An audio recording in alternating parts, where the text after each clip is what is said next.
Okay folks, another day, and it is an exciting day because today the Pathfinder pedal car body shell and assorted loose parts are going off to the Sandblasters.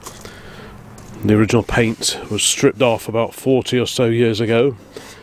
There is original paint in here, and there was a bit of debate with my youthful assistant about whether we should try and keep this original paint in here, but to be honest, there's still a fair bit that needs sandblasting in here. So I think in the end we'll just end up doing it all, especially around these sort of places, and underneath here it's quite sort of heavy surface rust, so I think it's going to need doing, so we will do that. This is the top of the fake engine, the dummy engine. This would originally have been satin black. This would have been body colour. That's the dashboard that goes in there. Got the grille, and then these are the seat back. So this is the panel that goes on here, and that hinges so that you can access the storage area in the tail there. So that's where that'll go, somewhere in there. And this is a fixed piece which goes up there. And then once the body shell has been blasted, we'll give it a lick of primer and then attend to a few slightly wobbly bits around the front corner over there, just to make things proper and correct. But yeah, it's certainly moving on nicely. If you're interested in this kind of thing, keep an eye on Harley's channel, CarTraction, because there are much more in-depth reports on what's going on with this little car over there. But I just wanted to give it a quick feature on here because I know some of you guys like this kind of thing. But yeah, it is certainly moving along. Okay, all loaded up, and next time we see this, it'll be looking very, very different indeed. Okay folks, well, it is the next day, and there is the Sandblasted Pathfinder body shell and associated parts. I was going to take it outside and video it out there, but it's raining at the moment and it's still in bare metal, so while we're waiting for the paint to be delivered, I thought, well, I'll leave it inside here. It's actually come up pretty well. There's a bit of work needs doing around the front, just under the nose cone, and a few little dings here and there which it's sort of gained over the years, but I think they can be dealt with. But overall, the tin work is pretty good, so this will keep Harley busy for a little while to come. But yeah, that's quite a big step, quite a major step in the resurrection of this old pedal car. Like I say, follow Harley's channel for in-depth updates on this little car, but I just wanted to do a quick mention of it here on the Old Classic Car channel, just so you know where things are up to, and that if you want to see a bit more information on this car, go and check out his CarTraction channel. Well, good morning. It is 8 o'clock on a Sunday morning, and what better thing to do than go for a little run out in the truck and go and meet up with some like-minded petrol heads. The vehicle of choice this time is the 1947 Dodge pickup. Last time we went to this particular gathering at the Old Piggery Cafe, we took the V8 Pilot, but this time it's the turn of the Dodge.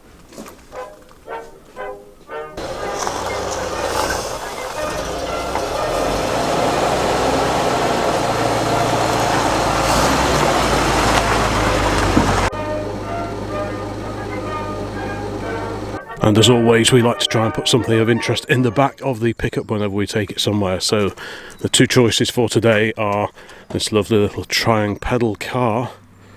If you've been watching the channel for a while, you may remember we took the Austin Pathfinder to one of the previous Old Piggery Cafe meetings. Something old about to go past. Oh, yeah. There's a TVR. 3000M. Yeah, the 3000M. You can hear it from a mile away. And Harley is taking his 1927 CWS Path Racer bicycle to give that a bit, to give it a bit of an airing. So yeah, these are the two things that we are taking in the back of the pickup to the Old Piggery Cafe today. Well folks, we made it here in one piece. Harley's already exercised his CWS bicycle around the car park, and there are a few cars here now. There's the manual Porsche 928, the front engine V8, quite an early-ish example, I believe, of the breed, especially with this incredible checker interior. Pretty wild car. Novel wiper arrangement as well. And over here we have Lotus Esprit Turbo SE. Very low slung car, fiberglass body. One of Colin Chapman's finest, of course.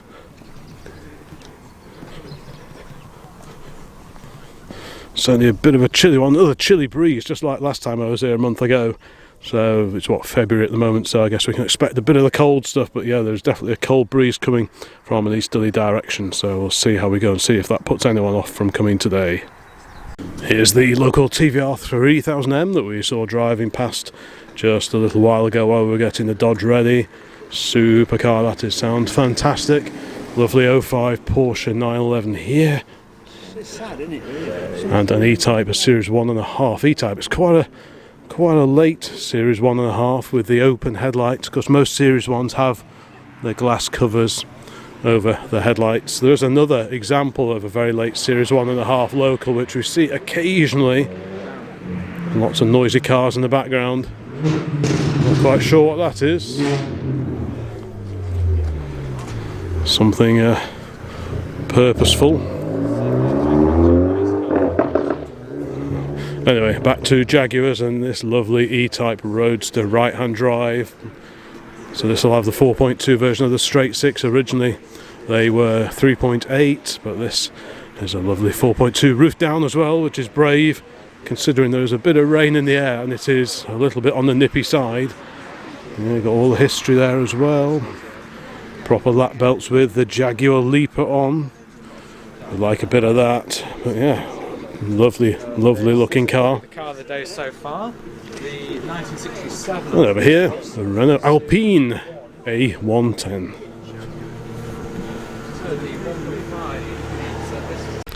Another one braving the elements with the roof down today. Very smart Aston Martin. Honda S2000.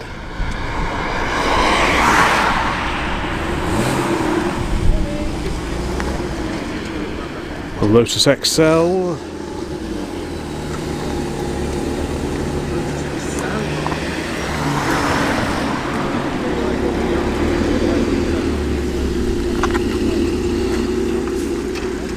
A Lotus Elan fixed head.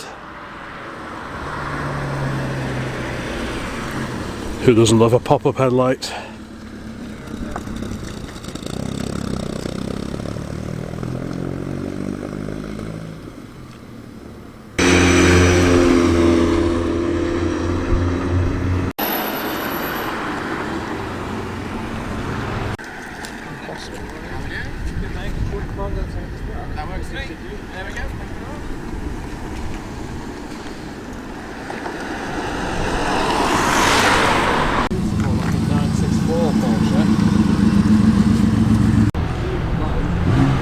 There's that lovely Hillman Imp. There's a whole gaggle of BMWs over my left shoulder as well. Yeah. It's always a good turnout of sporting later cars, and yeah, a whole gaggle of BMWs. Sporting cars and saloons. Wow. Left your sideline. Well, it is turning up today.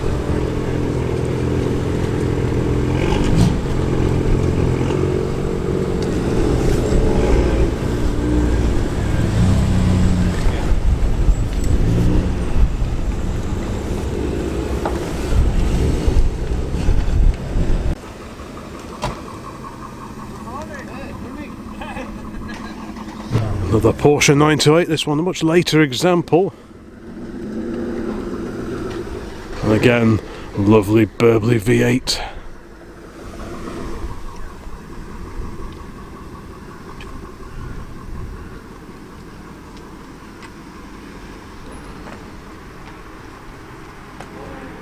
Next looming interview, we have a Porsche, a 924 this time. Yeah, I don't think we've seen that one before. Nice to see a few cars we haven't actually seen before, including the red E-Type over the way there, and indeed this 924. Ooh, the Alfa Sud. We haven't seen this one for a little while. A bronze facelifted Alfa Romeo Alfa Sud. A slightly later car with the bigger backlights compared to the first series. But yeah, great to see that. Don't see many of those out, especially on wintry roads.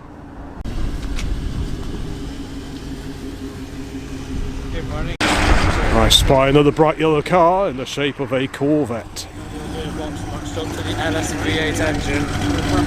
Yeah, that sounds pretty purposeful.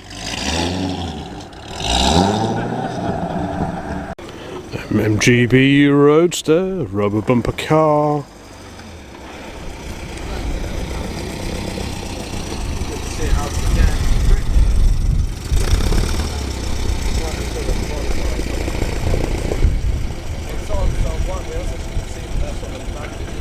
The bonnet is up on the Alpha Sud. Let's have a quick peer under here at the boxer engine, way low down in the engine bay. That must really help the centre of gravity, having the engine so far down there. Yeah, it's an incredible condition. We don't have a great reputation for surviving the metal moth. Well, this one looks particularly good. Very original. Just the odd little repair here and there, but nothing major.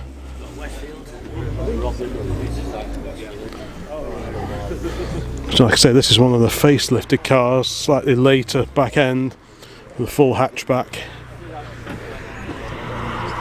But you very, very rarely see these around. Two very different Dodges, that one over there, this one over here.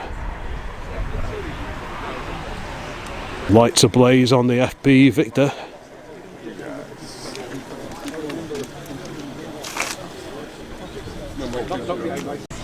Yep, definitely a good turnout today. Yeah, it's great to see the Victor out again. This one gets everywhere, as you've probably noticed if you watch some of our videos, but that's really good, really cool to see it. It's not like you're going to see another one anytime soon. I realised the other day I've got a steering wheel for one of these hanging up in the garage. It's been hanging up in the corner of the bottom garage for quite a few years now actually, and that's off an FB. But yeah, supercar, quite a lot here. There's a little Alpha GTV. Here's that black Porsche 928. Yeah, this is somewhat later than the blue car that we saw early doors this morning. Very similar shape, much bigger backlights on these. Noisy Land Rover just driven past. Yeah, quite a big turnout, and this one sounds really, really quite potent. Pretty eye-catching Renault here, but what I really want to look at is this. The Chevrolet Camaro, another new sight, another new car as far as I'm aware to this particular meeting at the Old Piggery Cafe, but how cool is that? I do like that. So according to the badging on the side, it's an SS with the good old 350 Chevy V8 engine under that bonnet. But yeah, very distinctive car, big coupe. But yeah, I do like this. I like this era of car. I think it's because when I was growing up, you'd buy a little Matchbox toy cars from the local shop, and it was always this kind of car that were the most popular. This one on the J, so about 1970, 71, that kind of era. But what a great looking car that is. Have a quick peering through the window. So of course it's left-hand drive, stick shift. Yeah, pretty cool. I do like that.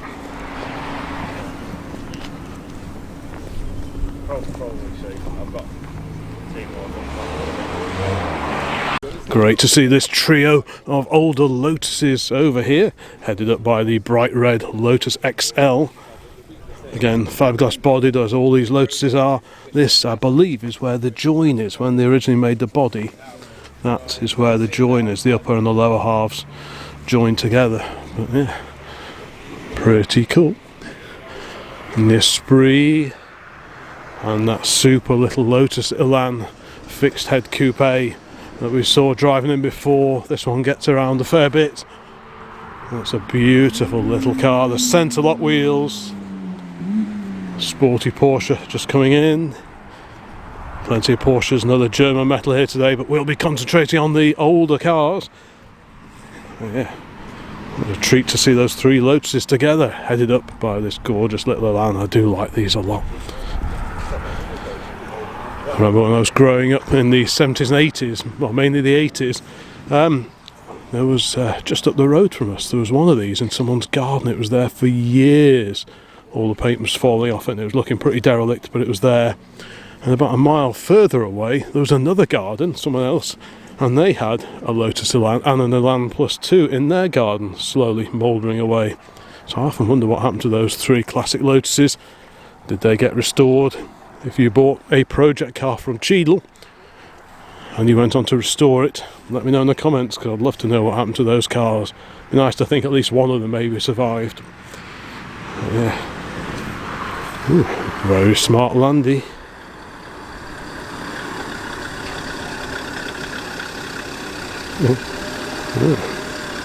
Pretty cool. Yeah. What a lovely little car that is.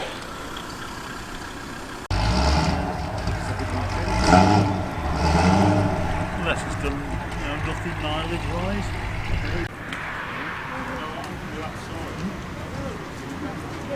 There's a Rolls-Royce Silver Shadow 1 over there. That one lives fairly local to us, I believe. I did see it. I did see this poking out of a garage a little while ago. Very swish indeed. I do like that. It's quite a late Shadow 1, I think, on an N. Garages that advertise it. Oh, they think, it's worth 20. And so they're advertising week after week after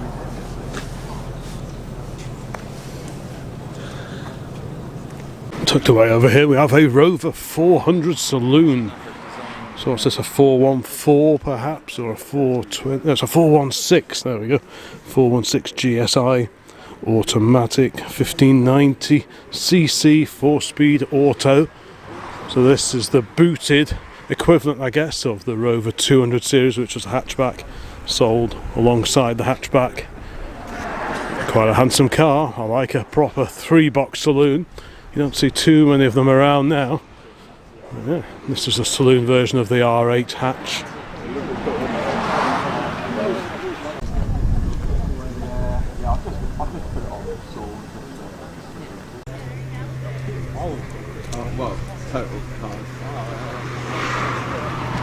Oh, the Camaro's departing. What a great sounding car that is. The 350 V8.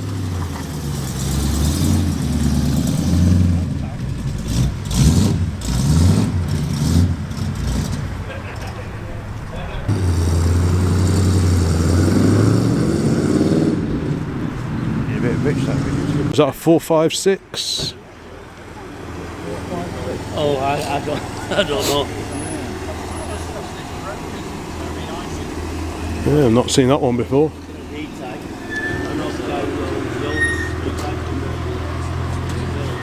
Here's the bright red Shadow 1. Looks like it's about to go. 6.75 litre V8 under that bonnet. Kids all over it.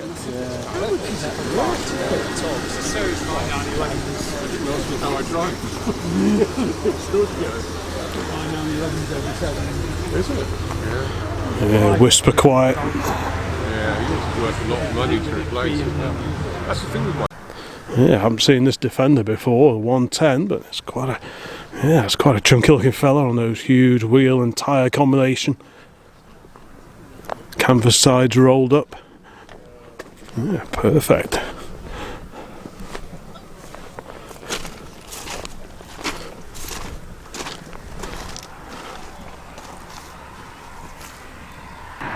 Two Carrera 4s, 4-wheel drive versions. Yeah, this is nice. I like this one.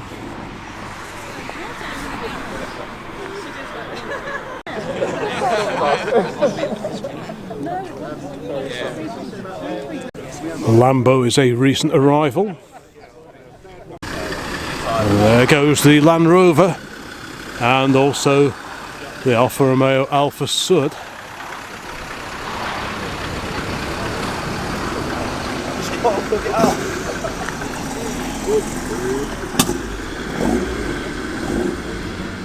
One or two cars are starting to depart now, including the super little imp. We like a bit of Hillman imp.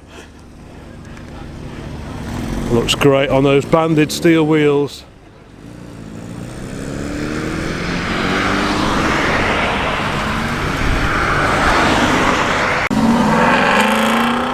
Off goes the 928, followed by the super little Lotus Elan.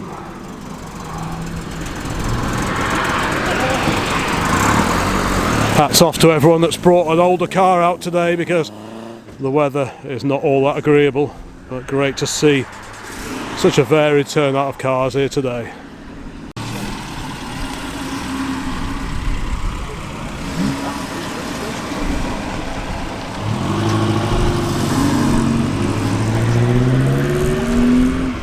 A follower of the YouTube channel has just been over and donated these to the cause. Some lovely old books there from the 1950s, probably mid 1950s. What a treat they are. I'll have a proper look at those back home when I regain the feeling in my fingers. Yeah, how cool are they? Lovely, lovely little books. Originally belonged to his father-in-law. And there's a card game. It looks like a Spanish card game. So we'll have a look at that as well afterwards.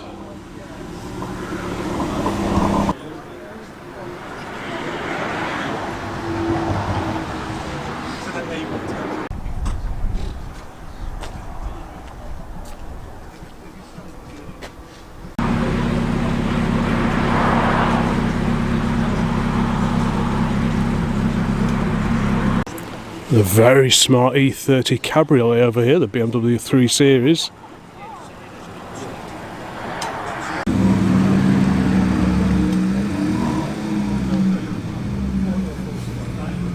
Well, it's getting towards lunchtime now. Cars are disappearing, and I think we'll probably do the same.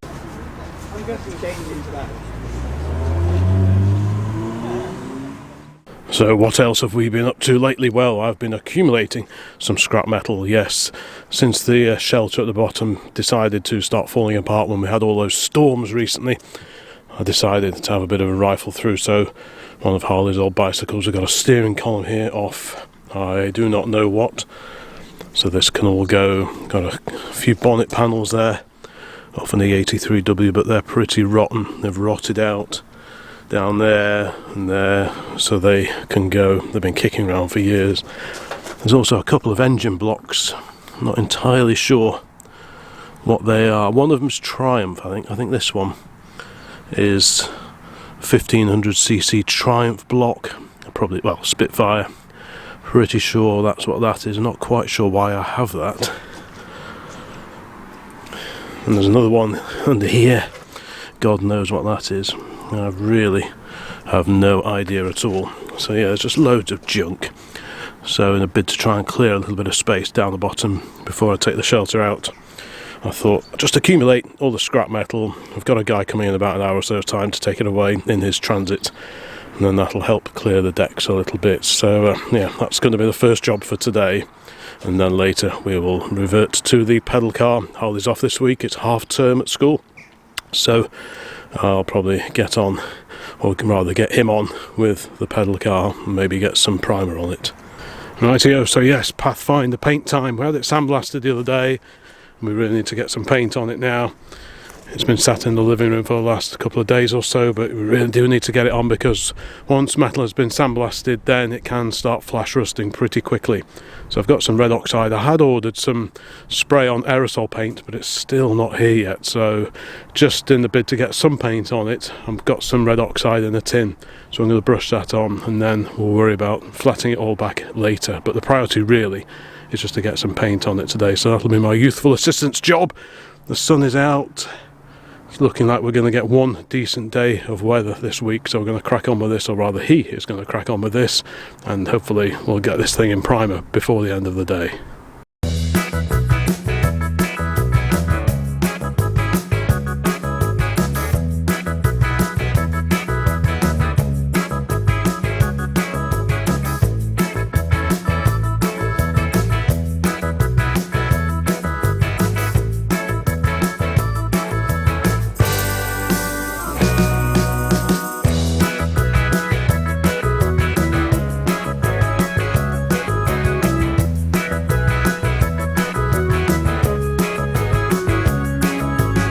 Okay, it's the next day, and after a lot of painting on Harley's behalf, it is now in red oxide primer. Well, the best that we can, closest we can get to the old style red oxide primer. Like I said, I think before, this is really just a protective coat, just so that the bare steel doesn't flash off and start rusting straight away. There'll be many fettlings to do on the body before we can even think about painting it properly. Quite a few just little pock marks, some of which we'll leave because after all it is 70 odd years old. There's a few little dings here and there which want taking out. So yeah, this is really just a protective coat, but yeah, there's going to be the odd bit that we missed here and there, but overall it's a very good shell. Just a few minor dings, a few little wavy bits here that want just straightening out here and there, but yeah, it's a very good starting point. And it's surprisingly big just how large this pedal car is. You think a pedal car isn't going to be very big at all, and certainly compared to that Triumph that we took to Commermere just a few days ago, this is way larger. And it's surprisingly intricate actually inside. Yeah, there's quite a lot to paint in there. But yeah, anyway, that was a good job, well done. It's almost dry. It's not quite dry yet, but we're almost there. I'm going to temporarily refit the backrest here and possibly the headrest bit as well, because I want to take some measurements to see what size of seat we'll eventually need making for it. And we have got one or two ideas on that score, but yeah, it'd be quite useful because we haven't got a seat at all for this. So it'd be useful to take some measurements. So if I put the backrest back in, or rather Harley does, and the headrest, and then we can take a few measurements, then at least we know what we're going to have to make at some point. As of course it has started to rain, so we have decamped back into the garage. Harley's just finishing off temporarily refitting the seat backrest. Obviously there's still a bit of adjustment to do to make it fit properly. So this is held in. There's like a hinge that bolts in down there, screws in down there, and these are self-tappers for the headrest part. So yeah, there's plenty of final fettling to do, but really it was just to get it all into place so we can measure up and find out exactly what sort of dimensions the seat should be. But yeah, that's looking pretty good. Obviously this will all be flatted off. There's still a few brush marks, but I'm not too worried about that at the moment. That'll all be flatted off. We'll get some emery paper on it or whatever, some really fine wet and dry, go around, tidy up any little dings. This will be getting Alton Park a bit greasy. Yes, yeah. Right, time to do a bit of measuring, young man. All measurements acquired, so we've got those details on file now, so when it comes to the point of actually making up a suitable seat, we know what we're doing. Anyway, I think it's time for a coffee now. Well, we are out and about. We've just been up to Alton Park to see if there was anything interesting going on up there, but there wasn't. But we did spot this on the way over, and we thought we'll come and have another look at it, because I don't think we have seen this particular Morris Minor before. I love the old full width wheel trims on it as well. I'll do my best not to get knocked over by the car driving up behind me. But yeah, so what's that? Late 67, 1968 Morris Minor 1000 Saloon in, I think, Trafalgar Blue. So yeah, it always pays to keep your eyes open when you're driving around, because you never know what you're going to spot. This one looks to be in pretty original condition. Like I say, it's got those full width wheel trims on, which would have been an aftermarket accessory that's been bought for it at some point in time, probably when the car was new, I'm guessing. But yeah, great to see that. Looks pretty original, pretty good daily driver by the look of it. Certainly like a bit of this. It's got the old wheel lock on it as well. Yeah, what a great regular user that is. 2-door 1098cc. Yeah, what a little Bobby Dazzler that is. Well folks, thank you so much for watching this particular video here on the Old Classic Car channel. Our visit to Commermere, and indeed quite a few updates on the Pathfinder pedal car restoration. Today was actually quite an exciting day. We were back over at Pims Lane, the Bentley Motors factory over in Crewe. Now, if you've been watching Harley's channel, CarTraction, for a little while, you'll know that in 2024 we paid a visit to the Heritage Collection and also the modern Bentley production facility. which was pretty impressive, I have to say. Today we were back over there, but this time we visited the Mulliner division, and that is where the special build cars, the bespoke cars, the one-off specification cars, paint, trim, mechanical specification as well, that's where all that happens. And indeed, which was the main thing that I was interested in, the continuation cars. Yes, this is where the recently built blower Bentleys were all constructed, and at the moment we got to see the Speed 6 continuation cars are in the process of being built as I speak, and that's one of the reasons why we weren't actually able to film over there today, for fairly obvious reasons, customer cars being built, etc, etc. But we hope later this year, 2025, to pay a return visit to the Mulliner division, because we may just have a little collaboration that's going to take place a little bit further down the tracks this year. So keep watching for more news on that one, but that could be a great little project that we might just get involved with. So we're really looking forward to that coming off in the next few months. So anyway, thank you so much for watching this particular video. Don't forget to have a look around the rest of the channel if you're new here, or if you haven't looked at some of the previous videos for a little while. There have been regular updates on the channel here since 2020, so there are quite a few videos to go through if you're fairly new here to the channel. So like, subscribe, comment, all that kind of thing, please. Don't forget there is the join option if you want to get involved in channel membership. And yeah, there'll be many more videos along very soon. So bye for now.